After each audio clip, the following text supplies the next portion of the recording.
Press the bell icon on the YouTube app to never miss a video from News Laundry.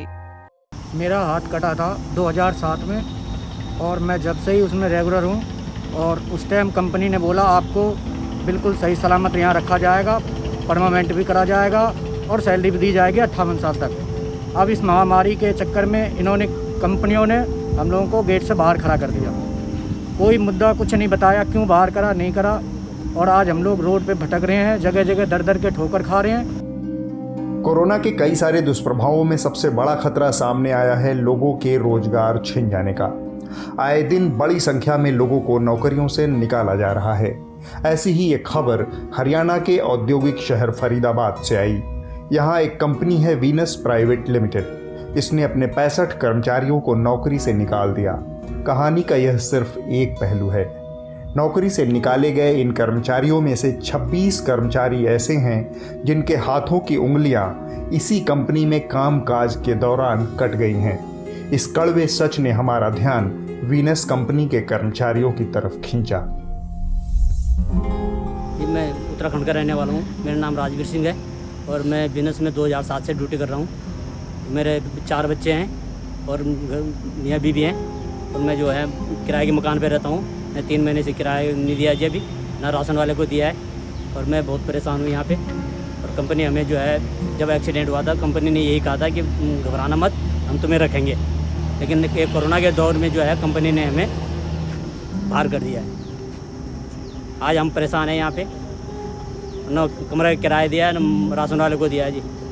4 बालक हैं मेरे, कौन देगा? मैं नौकरी कोई नहीं देगा जी। मैं गया भी था 1-2 जगह, किसी ने मना कर दिया। मेरे हाथ को देखते हुए मना कर दिया कि हम नहीं रखेंगे भाई ना, आप काम कैसे करोगे? अच्छा, उंगली कटी कैसे थी? ये मशीन डबल आ गई थी, मशीन पे काम कर रहा था, मशीन डबल आ गई, मशीन का फाल्ट हुआ था। और मेरे पे इस पे प्रूफ भी है, उसके गवाह हैं, पर एक स्टाफ का है, एक परमानेंट है। मैं बिहार का रहने वाला हूँ। मेरा नाम प्रेम सागर है। मैं खेड़ी गुजरात में रहता हूँ। मेरा हाथ कटा था 2007 में और मैं जब से ही उसमें रेगुलर हूँ और उस टाइम कंपनी ने बोला आपको बिल्कुल सही सलामत यहाँ रखा जाएगा, परमानेंट भी करा जाएगा और सैलरी भी दी जाएगी 58 साल तक। अब इस महामारी के चक्कर में इन्होंने कंपनियों ने हम लोगों को गेट से बाहर खड़ा कर दिया। कोई मुद्दा कुछ नहीं बताया, क्यों बाहर करा नहीं करा, और आज हम लोग रोड पे भटक रहे हैं, जगह जगह दर दर के ठोकर खा रहे हैं। कोई कंपनी हमारी कोई मैनेजमेंट सुनने की राज़ी नहीं कर रहे हमारी किसी भी बात को। लॉकडाउन जब हुआ तो क्या कहा गया कंपनी से और उसके बाद क्या हुआ? लॉकडाउन जब हुआ था, जब कोई बात हमारी नहीं हुई थी। लॉकडाउन खुलने के बाद उन्होंने सीधा एक ही स्पष्ट बात रख दी कि अब हम आपको नहीं ले रहे ड्यूटी पे। तो लॉकडाउन के दौरान पैसे वैसे देते रहे कुछ? नहीं, उसके दौरान में हमें कोई पैसा नहीं दिया गया। 3 महीने से हम लोग ऐसे ही है। तो ऐसे हालत में जब कंपनी निकालने के लिए कह चुकी है तो आपका परिवार कैसे चलेगा? परिवार जी बहुत दुखद तरीके से चल रहा है। दिन रात हमारे घर में रो रहे हैं। हमारी माता जी है बुजुर्ग, वो भी रो रही है। और हम लोग इतने गरीब आदमी हैं, बहुत गरीब परिवार से हूँ मैं, और मैं हर किसी के आगे हाथ जोड़ के विनती करता हूँ कि हमारे बारे में सुनवाई हो। जी, मैं वीनस में नौकरी करता था। 2012 में हाथ काटा है, अप्रैल में 4 अप्रैल को। और मुझे जब हाथ काटा शाही में ले जाने के बाद मैनेजमेंट भी साथ में आई थी। उसमें वो GM भी था, प्रोडक्शन मैनेजर भी था, कुछ सुपरवाइज़र थे। उन्होंने मेरे को धैर्य रखा, बोला बेटा कुछ नहीं हुआ, तेरा सब कुछ ठीक हो जाएगा। उसके बाद में लीडर लोग आए, उन्होंने बोले तेरे को परमानेंट कर देंगे, तेरे से काम नहीं होगा, तेरे 2 आदमी और देंगे काम करने के लिए, तो बैठ के काम करवाएगा और तेरे पैसे दिलाएंगे 2 लाख रुपये तेरे परमानेंट कराएंगे। उसके बाद मैं काम करता नहीं, फिर मशीन चलवाई गई। अभी तो मुझे प्रोडक्शन लिया गया और उसके बाद मेरे को बीच में धक्का दिया और मैं निकालने की कोशिश किया। मेरे पास लेटर है वकील के द्वारा, और उसके बाद मैंने वो लेटर देने के बाद उन्होंने फिर मेरे को समझाया, फिर मुझे प्रोडक्शन लिया। मेरा एग्रीमेंट भी रोका गया था 5 महीने के लिए। 5 महीने मेरा ओवर टाइम भी रोक दिया गया था। मैं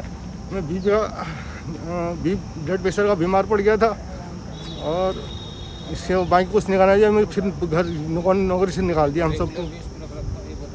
और परेशानी कर रहे हैं हमें बहुत ज़्यादा, और नौकरी में रखने से कर रहे हैं, मना कर रहे हैं। आपने जब आपकी उंगली कटी तो कोई शिकायत की थी? शिकायत कुछ नहीं, मुझे बहका दिया था कि कोई कुछ मत केस मत करना, तेरे हम पैसे देंगे, परमानेंट करेंगे और तेरे से काम नहीं करेंगे।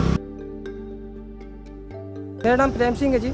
वीनस कंपनी में अप्लाई हूँ, सेक्टर 25 और जी जब मेरा एक्सीडेंट हुआ था ये तो 2008 में हुआ था, और मैनेजमेंट ने मालिक ने बोला बेटा कहीं नहीं जाना और ये ड्यूटी बरकरार रहेगी और हम तेरे को कहीं नहीं भेजेंगे, कहीं नहीं निकालेंगे।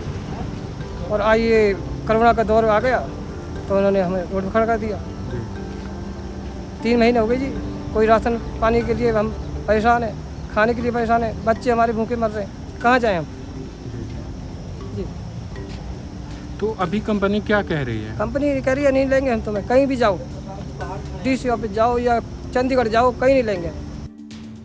हमारी बातचीत में सामने आया कि कंपनी के मैनेजमेंट ने जब इन लोगों के साथ उंगली कटने की घटना हुई तब तमाम तरीकों से बहला फुसलाकर पुलिस में शिकायत नहीं करने दिया, और आज उसी कंपनी ने एक झटके में इतने सारे लोगों को नौकरी से निकाल दिया है। कर्मचारी इससे दुखी और परेशान हैं। हाथ कटे होने के कारण किसी और कंपनी में इन्हें काम भी मिलना मुश्किल है। काम नहीं मिलता है तो क्या परेशानी आई है? परेशानी है, मैं कुछ नहीं कर पाता। मैं तो खाने में बड़ी मुश्किल से खाता हूँ। मैं करूँ तो करूँ क्या, मेरे कोई समझ में नहीं आ रही। मैं जाऊँ तो कहाँ जाऊँ? बच्चों को आगे कहीं होटल में कहीं लगाओ तो उनकी ज़िंदगी ख़राब हो जाएगी। मैं जी बहुत परेशान हूँ, बच्चों को ज़्यादा परेशानी हो रही है, बहुत ज़्यादा।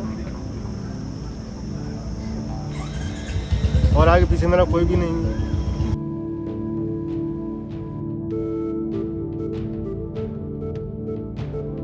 पेमेंट के लिए जो ये लॉकडाउन चल रहा है उसमें खर्चा के लिए कुछ लोगों ने मांग करी थी। लीडरों ने साथ में, हम सब साथ थे, जिसमें स्टाफ भी साथ था, और स्टाफ को परमानेंट को हम सबको अंदर ले लिया, लेकिन रेगुलरों को छोड़ दिया गया। उनके लिए बोल रहे हैं आपको लेंगे, लेकिन हमें आज तक नहीं लिया गया। हम मजबूर हो गए तब ये कदम उठा रहे हैं, जबकि हमारा कोई कसूर नहीं है। कसूर है लीडरों का, जिन्होंने बात करी थी पेमेंट के लिए।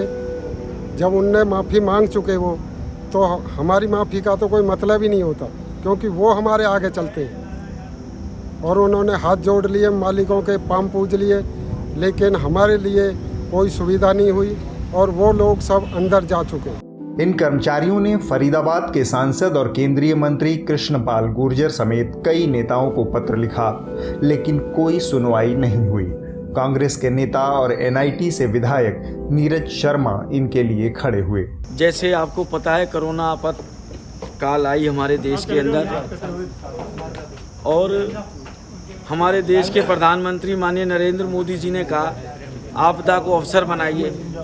उन्होंने शायद अच्छे तरीके से कहा होगा, पर इस शहर के पूंजीपति, उद्योगपति और कुछ हम जैसे सफ़ेद कपड़ाधारी नेता, इन्होंने मिलके इस आपदा के समय लोगों का शोषण करना चालू कर दिया और मजदूरों को बिना सरकार से परमिशन लिए निकालना चालू कर दिया, छटनी चालू कर दी, जो कि सर्वदा गैर कानूनी है। जिस भी कंपनी के अंदर 300 से ज़्यादा अटेंडेंस हैं, फिर मैं कह रहा हूँ 300 से ज़्यादा अटेंडेंस, इसका मतलब ये नहीं 300 मजदूर काम करते हैं, चाहे डायरेक्टर है, चाहे मैनेजर है, चाहे स्टाफ है, चाहे चपड़ासी है, चाहे सिक्योरिटी है। जिस भी संस्थान में 300 से ज़्यादा व्यक्ति काम करते हैं, वहाँ पर छटनी करनी है तो उसकी परमिशन आपको हरियाणा सरकार से लेनी पड़ेगी। हरियाणा सरकार गूंगी बहरी बनी बैठी है हमारे ज़िले के अंदर। चंडीगढ़ तक भी हम जागृत कर रहे हैं, और इन्हीं मजदूरों के लिए छटनी के विरोध में हम लोगों ने रामचरितमानस का पाठ रखा हुआ है JCB इंडिया के सामने, JCB के गेट के बाहर पे, कि मजदूरों की छटनी बंद हो। अरे भाई, आपके पास काम नहीं है, एक दिन छोड़ के बुला लो, लीव विदाउट पे कर दो। आज माहौल अच्छा नहीं है, कल तो होगा।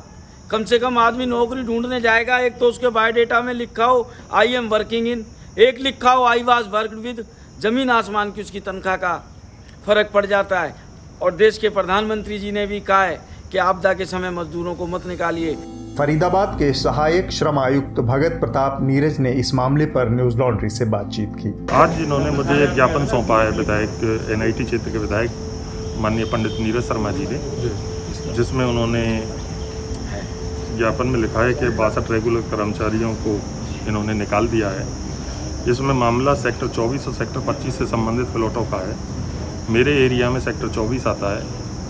मैं उस पर आज ही नोटिस दे के, प्रबंधकों को नोटिस दे के, और इसकी जांच करता हूं, और जो भी कानूनन कार्रवाई होगी वो की जाएगी। इस बीच वीनस कंपनी में काम शुरू हो चुका है। वहां जब हम पहुंचे तो गेट पर मौजूद सुरक्षाकर्मी जयप्रकाश पाठक ने हमें बताया कि दफ्तर में अभी कोई अधिकारी मौजूद नहीं है। वीनस इंडस्ट्रियल कॉरपोरेशन की वेबसाइट पर उसके चेयरमैन DN कथूरिया का एक संक्षिप्त संदेश लिखा है।